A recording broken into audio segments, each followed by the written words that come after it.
So a few more questions that aren't, I mean, they are related to organizing and organizations in general, but some things more specific to you, and we'll sprinkle in some of the activism. But so what are you seeing with the economy? Because I mean, the economy it's like the major topic, and it affects all of us in some way because we work, we need money, right, to live.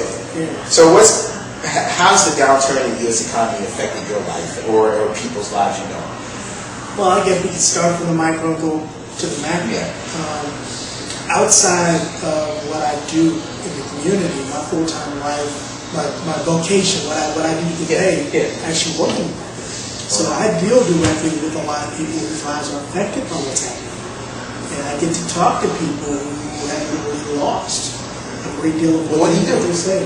I'm actually a broker. Okay. I don't have my own book of clients. I support brokers in the field. But I'm a licensed broker, so they can't reach their own advisor and contact me. Okay. And a lot of times I've heard the panic calls from people who are calling trying to get out of the market or trying to understand what's happening or trying to understand why I had this much money that I was dependent on.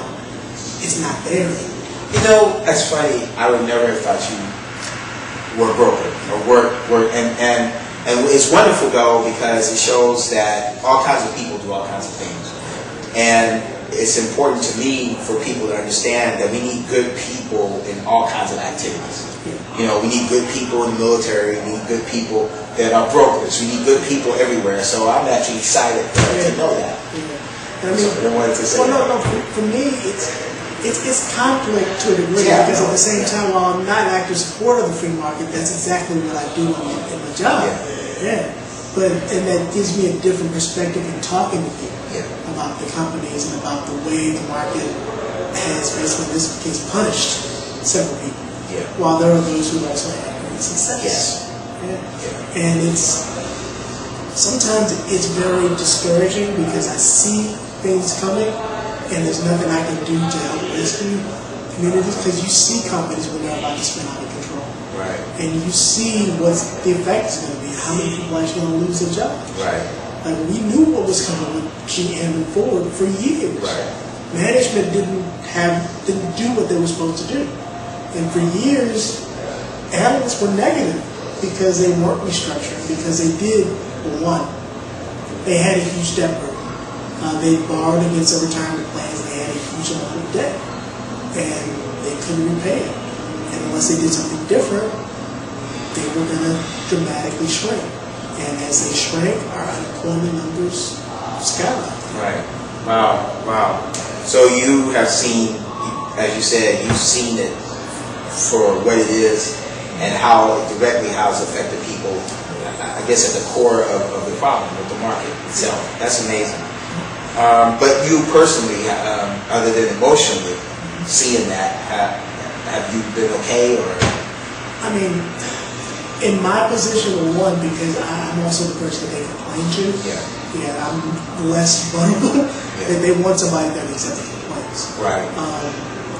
Personal life, I've got more friends and family that are struggling with their jobs than I would care to remember. There were hard times like that in the 80s, and we're seeing like that again. And these are people who have skills and have degrees, but the jobs just weren't there. And I think part of what we're going to see coming forward is we have to find new ways to create, to develop not only businesses, but develop things.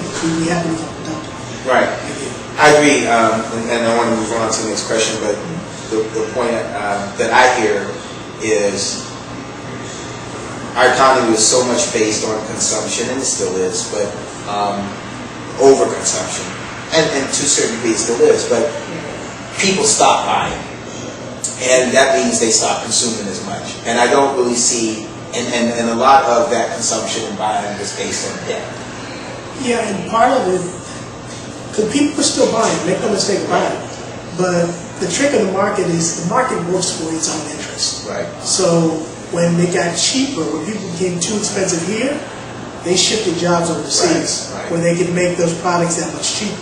So the jobs are still there, they're just not here. And the market's going to continue to rotate it to every poor person where everyone, they're going to work to the most desperate person. Right. Whoever's going to take this job the cheapest, that's where we're going to go. But what I was thinking about is how, in order to create jobs, even for people in markets where it's cheaper labor, Right. you still have, somebody has to buy the product. Yeah. And a lot of the debt that households had incurred to consume, people now don't want to buy as much. They don't want to go into as much debt, which means that there's not as much consumption, which means there's not as much manufacturing, there's not as much people even flipping of the hamburger or whatever. So part of the problem with bringing down the unemployment rate is we need more people to buy things, but people aren't going to buy as much. So getting back to what you said earlier is that we're going to have to be more creative about what we make, how we make it, and how we consume. How we consume. What we consume. Right. Yeah, so that is a challenge. And, absolutely. so we'll see how that works out. I don't have any answers, but we'll be calling you in the future now that we know that you are a stockbroker. Yes. So for now.